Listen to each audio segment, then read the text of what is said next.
Student आज जो हमारी एक्चुअली क्लास है वो मेरे ख्याल से क्लास नंबर 11 है, ठीक है। और आज जो हमारा टॉपिक है वो है electric bill creation. Electric bill की आप किस तरह से क्रिएशन करते हैं, इलेक्ट्रिक बिल को आप किस तरह से लेते हैं, ठीक है ना।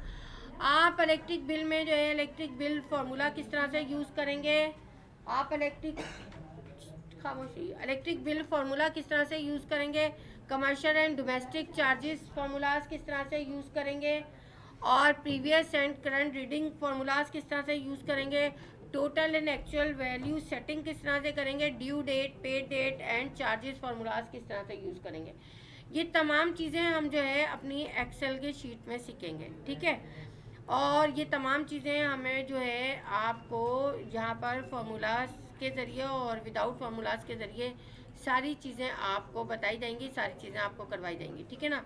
तो आपने इसको समझना है, समझ में आ गया तो बहुत आसान है इलेक्ट्रिक बिल, कोई प्रॉब्लम वाली चीज़ नहीं है, ठीक है ना। यहाँ पर आते हैं हम इलेक्ट्रिक बिल। आपकी शीट जो है एक ये है, एक इसमें से आपके बहुत कम शीट्स हैं, ये तो ज़्यादा बनी हुई है तो इस वजह से यहाँ पर है। मैं जो आपका सिलेबस जो है आपका उसमें दिखा दूँ आपको क्या सी शीट्स हैं आपकी शायद 3-4 शीट्स हैं यहाँ पर, जो कि यहाँ पर आते हैं हम और यहाँ पर जाते हैं हम जनाब एक्सेल, और यहाँ पर इलेक्ट्रिक बिल। यहाँ पर 3 शीट्स है, कौन बातें कर रही है, ठीक है ना। 3 शीट्स है यहाँ पर, एक ये इलेक्ट्रिक बिल शीट पहली ये है और दूसरी ये है आपकी और तीसरी ये है, ठीक है ना। ये यहाँ पर आपकी सही नहीं है, मैंने आपको सही वाले आपके ब्लॉक पर डाल दिए, यहाँ पर थोड़ी सी कन्फ्यूजन है इसमें, ठीक है। तो आ जाते हैं हम एक्सेल पे और सबसे पहले हम ये वाली शीट देखते हैं। देखिए कस्टमर आईडी या मीटर नंबर आपका यहाँ होगा, ठीक है ना। आप कुछ भी ले सकते हैं, मीटर नंबर भी ले सकते हैं, कस्टमर आईडी भी ले सकते हैं। प्रीवियस रीडिंग और प्रेजेंट आपकी रीडिंग होती है, एक प्रीवियस मीटर रीडिंग होती है, एक प्रेजेंट मीटर रीडिंग होती है, ठीक है ना।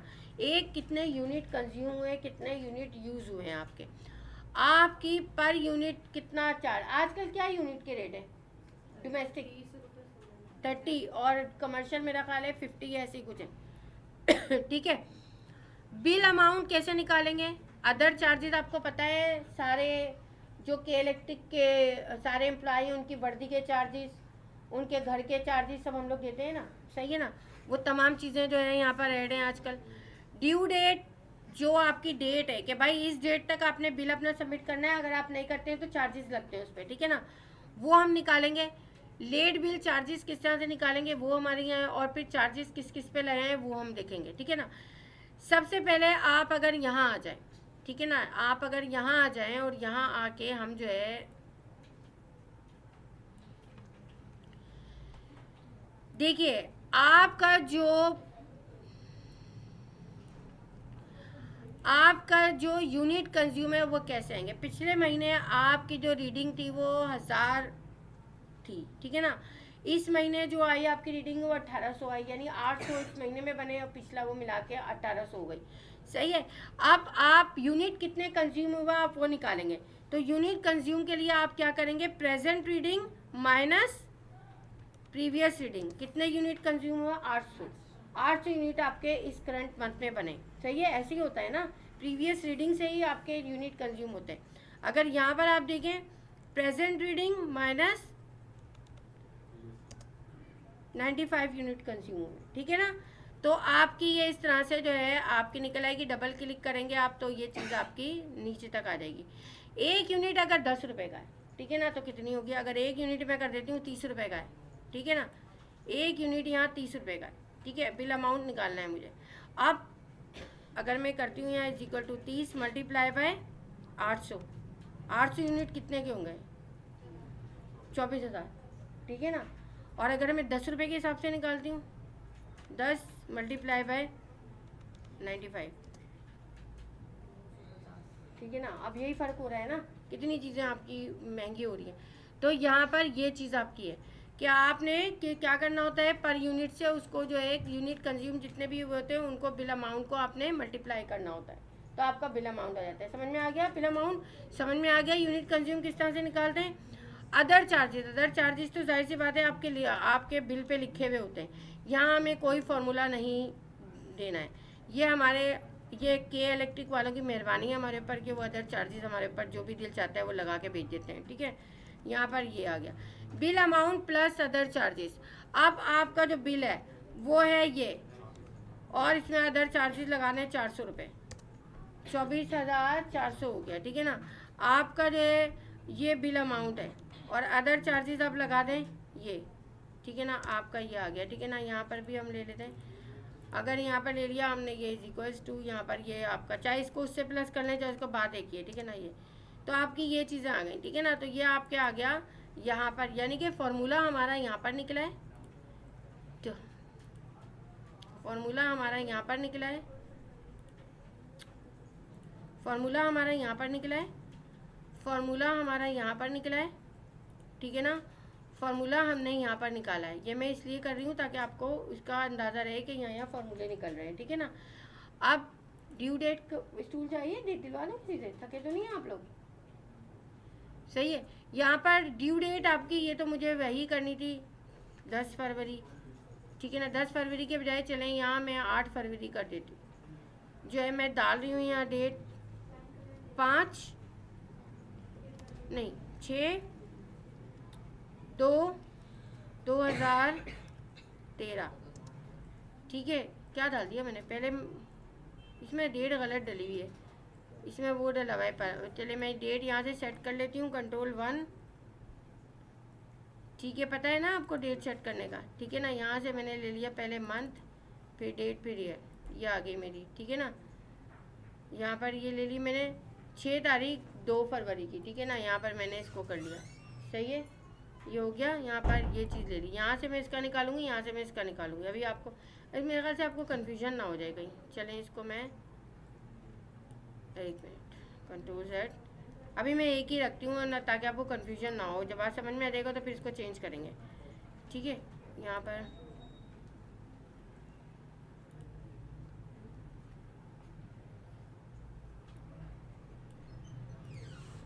कितने यूनिट, 10 यूनिट, सही है, उसी के लिहाज से कर देती हूँ। अब देखिए पे डेट, पे डेट जो बिल 10 तारीख उसकी वो है, और पे हुआ है वो आपका 6 को, यही वाली रख रही हूँ क्योंकि मुझे पता नहीं कि ये फॉर्मेट किस तरह से लिए हुए हैं, ठीक है ना। आपने फॉर्मेट बिल्कुल सही लिए, यहाँ पर ये लिए, यहाँ पर जो है, अब यहाँ पर लेकर मैं इसको चेंज कर देती हूँ, ठीक है ना। मैं इसको कर देती हूँ 6 फरवरी है ना, मैं यहाँ कर देती हूँ 15 फरवरी, ठीक है, ठीक है। 15 फरवरी करे, वो गलत डली हुई ना डेट, इस वजह से जब भी मैंने यहाँ से लिया है, ठीक है ना,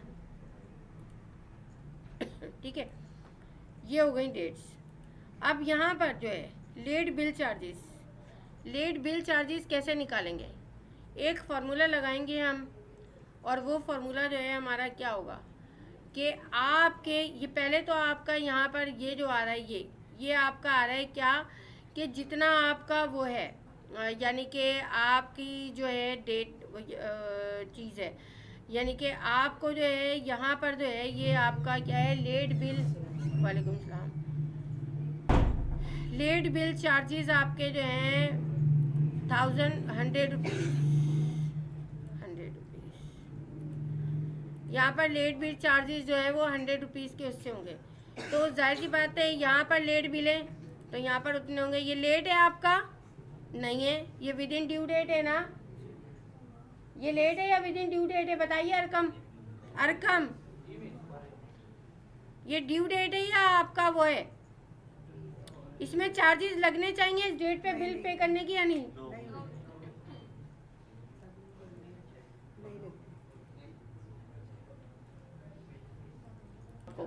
कि यहाँ पर देखिए, यहाँ पर मैंने इज इक्वल्स टू लगाया और यहाँ पर मेरी ड्यू डेट में ही ये चीज़ पे हुई है, तो जाहिर सी बात है यहाँ पर मेरा जो बिल अमाउंट है वही रहेगा ना भाई, ठीक है ना। अब यहाँ पर भी मेरा वही बिल अमाउंट रहेगा, ठीक है ना, यहाँ पर भी मेरा बिल अमाउंट यही रहेगा, ठीक है ना, जो है। तो मैं यहाँ पर भी इसको ड्रैग कर देती हूँ, यही रहेगा जो है मेरा, ठीक है ना। लेकिन यहाँ पर 15 फरवरी आ गई है, 15 फरवरी ये कह रहा है कि 100 रुपये पर डे के लिहाज से चार्जेस हैं। 15 फरवरी को जमा कराया है, कितने चार्जेस होंगे, 500 रुपये, is equals to amount plus 500, 100 क्यों, 500 रुपये होंगे ना, 5 दिन लेट है, सही है। यहाँ पर आपका सेम है तो आपने यहाँ पर इज इक्वल्स टू करके इसको आपने वो कर देना है। इसी तरह से यहाँ पर एक्सीड है, 6 दिन का है, 600 रुपये, ये है आपके आगे, ठीक है ना। रेड इसीलिए लगाया हुआ है आपका कि यहाँ पर जो है आपको पता रहे। यहाँ पर भी ये आपका रेड कर रही हूँ मैं क्योंकि यहाँ पर भी आपकी ड्यू डेट से ऊपर है ये, ठीक है। अब देखिए यहाँ पर जो फॉर्मूला निकलेगा कि भाई अगर कोई भी शख्स ने विद इन ड्यू डेट आपका करा हुआ हो तो उस पर पेड का कोई भी वो नहीं होगा, चार्जेस नहीं होंगे, और वरना दूसरे वाले पे क्या होंगे, चार्जेस होंगे। अगर आप यहाँ पर फॉर्मूला देखें तो यहाँ पर है इफ़ अगर पेड डेट ग्रेटर देन हो जाती है ड्यू डेट से तो पेड चार्जेस होंगे वरना नहीं होंगे, ठीक है ना। आप इस चीज़ को समझिए, ये वही फॉर्मूला है जो आपका ग्रेड के लिए यूज़ हुआ था कि अगर परसेंटेज ग्रेटर देन या इक्वल टू हो किसके, 80 के, तो उसका ग्रेड A1 हो वरना नहीं हो, ठीक है ना, वरना वो B हो C हो जो भी हो, वरना हम पूरी इक्वेशन देते हैं। तो यहाँ पर भी हम दे रहे is equals to if tap अगर पेड डेट ग्रेटर देन हो जाए, ठीक है, सही है ना, पेड डेट ग्रेटर देन हो जाए किससे, ड्यू डेट से, सही है, तो उसको क्या हो, नहीं होंगे आपके जो है पेड चार्जेस नहीं होंगे उसके, नो। अब मैंने वहाँ पर पता नहीं क्या वैल्यू दिया, आप देख लीजिएगा, नो चार्जेस, सही है, वरना आपका यस चार्जेस, ठीक है ना।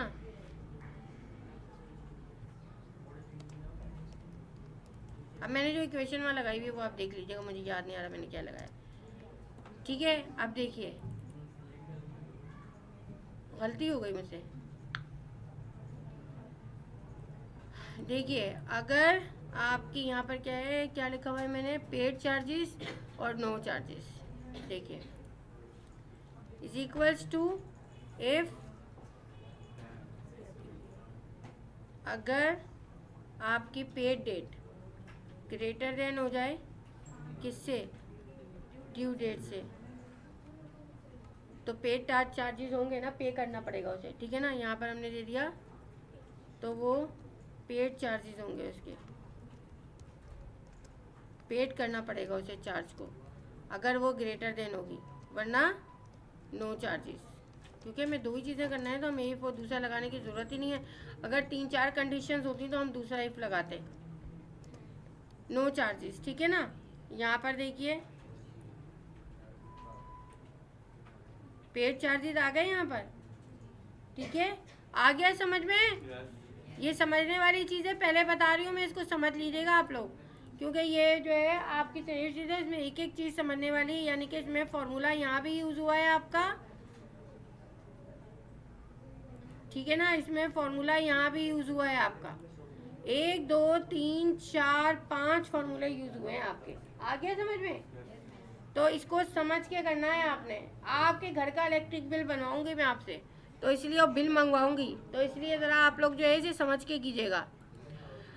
अच्छा ये भी इसी तरह से, इसमें वो नहीं है, कैश मेमो नहीं है, इसमें दूसरी हमारी क्या है वो देख लेते हैं हम। दूसरी शीट हमारी ये नेम आ गया, अकाउंट नंबर आ गया, present reading, previous reading, unit कितने कंज्यूम हुए, प्रेजेंट रीडिंग में से माइनस होगी क्या, प्रीवियस रीडिंग, हमेशा प्रेजेंट रीडिंग में से प्रीवियस रीडिंग माइनस होगी, ठीक है। पर यूनिट जो है वो क्या प्राइस है आपके, 3 रुपये 85 पैसे पर यूनिट, कितना है ये, 3 रुपये 85 पैसे। तो आपका कितना कंज्यूम हुआ है, आप ये यूनिट को मल्टीप्लाई कर देंगे, 3 रुपये 85 पैसे थे, तो प्राइस आपके यानी आपका अमाउंट आ जाएगा, ठीक है। फिलहाल आपको नींद आ रही है क्या, तो तमीज़ से बैठो, वीडियो में इस तरह की चीज़ें करवाते हो, ये दूसरे लोग भी देख रहे होते हैं, ठीक है। यहाँ पर जो है ये आपके 3 रुपये 85 पैसे आपके आ गए। बैलेंस यानी रेंट का बैलेंस जो है ऑटोमेटिकली इसने जो है अदर चार्जेस लगाए, लेकिन 130 रुपये यहाँ पर आपको देने हैं उस बिल के साथ, ठीक है। 130 रुपये आपके वो देने, तो आपका जब ऐड होगा ये 130 रुपये इसमें हर में, तो ये आ जाएगा आपका। यहाँ पर लिखा हुआ है F3 क्या है प्राइस, G3 क्या है बैलेंस, प्लस होके टोटल निकल आएगा आपका, ठीक है। यहाँ पर वैट का मतलब होता है वैल्यू एडिड टैक्स, ये भारत में होता है, ठीक है। Value added tax 15%। ये किसका मोबाइल है?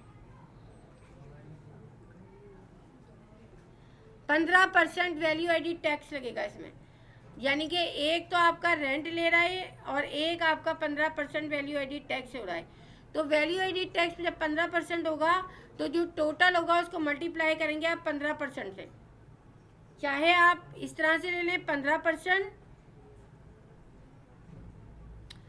और चाहे आप उस तरह से ले लें, इसमें ये वाला क्यों नहीं हुआ है, चलें एक चीज़ बता देती हूँ। चाहे आप इस तरह से ले लें इज इक्वल्स टू जो भी आपकी वैल्यू है, फर्स्ट करें 45.3 है, मल्टीप्लाई बाय आप इस तरह से आ जाए 15% ले लें, और यहाँ पर जो है आपका ये इस तरह से, चाहे आप इस तरह से ले लें, ठीक है ना, और चाहे आप इस तरह से ले लें,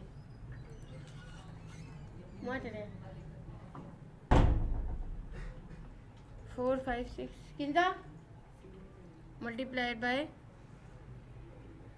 0.15, ये आपका आ गया, ठीक है ना। तो आप चाहे इस तरह से ले लें, चाहे 15% का मार्क लगा दें, आपको बात एक ही है, ठीक है। तो यहाँ पर ये चीज़ है, यहाँ पर आप आ गए, आपने लिया वैल्यू एडिड टैक्स कितना है 15%, ठीक है ना। 15% वैल्यू एडिड टैक्स जब लगेगा तो यहाँ पर आपका इतने इतने चार्जेस और होंगे। अब एक्चुअल वैल्यू आपकी क्या बनेगी, बिल पे कितना करना है, एक्चुअल वैल्यू आपकी जो है टोटल प्लस वैट कितना हो गया, जो 361 रुपये थे वो वैल्यू एडिड टैक्स के बाद कितने हो गए 415, टैक्स लगा है ना ये। जो 214 थे वो कितने हो गए 246, जो आपके 853 थे वो कितने हो गए 981। आ गया समझ में? कोई जो अगर बेड आप बोले इंडिया में होता तो पाकिस्तान में नहीं होता तो कैसे होगा? मैं आपका क्वेश्चन नहीं समझी। इंडिया में होता है, इंडिया में अपने लिहाज से वो लोग टैक्स लेते हैं, पाकिस्तान में अपने लिहाज से लेते हैं। पाकिस्तान में जो है आपको बताया ना, वर्दी के भी लेते हैं, लंच बॉक्स के भी लेते हैं, सब कुछ लेते हैं ना। इंडिया में नहीं होता।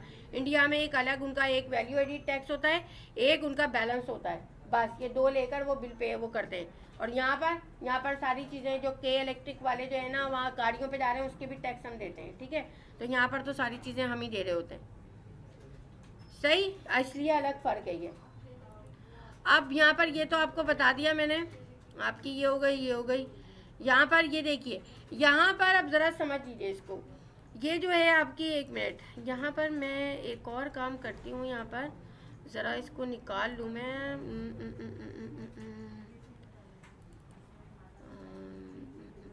यहाँ पर आते हैं,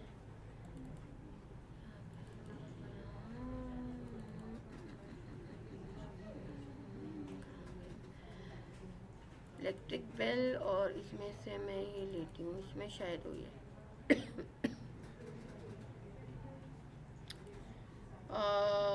सीडी वाली, मुझे उसमें से एक चीज़ समझानी है आपको।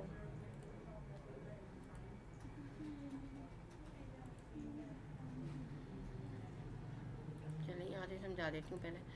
देखिए यहाँ पर क्या है, सीरियल नंबर है, नेम है, जो भी कस्टमर नेम होगा वो आएगा, मीटर नंबर आएगा, और सीडी क्या है, सी क्या है कमर्शियल और डी क्या है डोमेस्टिक। सी क्या है कमर्शियल, डी क्या है डोमेस्टिक। करंट यूनिट आपके ये हैं और प्रीवियस ये हैं, तो टोटल यूनिट कैसे निकलेंगे, किसमें से, करंट यूनिट को माइनस करेंगे प्रीवियस में से, ठीक है ना। तो आपके पास यहाँ रेट निकल आएंगे। यूनिट बिल आपका क्या होगा, G3 आपका क्या है, G3 आपका टोटल ये है, और H3 आपका क्या है रेट है। अब यहाँ पर जो है आपका रेट जो है वो आपका जो है वो क्या है ये, लेकिन यहाँ पर देखिए एक रेट में एक इफ़ की कंडीशन यूज़ हुई है कि अगर आपका जो इलेक्ट्रिक का वो है अगर कमर्शियल है, ठीक है ना, यहाँ पर आ गए, अगर डोमेस्टिक है तो वो किसके, वो कमर्शियल के बराबर, उस कमर्शियल के रेट कितने हैं 20 हैं, और डोमेस्टिक के कितने 8 हैं, पर यूनिट 8 रुपीज़ हैं, और डोमेस्टिक के पर यूनिट 8 हैं, और कमर्शियल के पर यूनिट कितने हैं 20। ठीक है, तो यहाँ पर एक कंडीशन हम लगा रहे हैं कि अगर यहाँ पर CD जो है वो आपका यानी D3 आपका अगर कमर्शियल हो तो उसके कितने होंगे 20 रुपीज़, और आपका अगर डोमेस्टिक हो तो वो कितने होंगे 8 रुपीज़। तो ये डोमेस्टिक है 8 रुपीज़ आ गए, ये कमर्शियल है ये 20 रुपीज़ आ गए, जो होगा वो यहाँ आ जाएगा।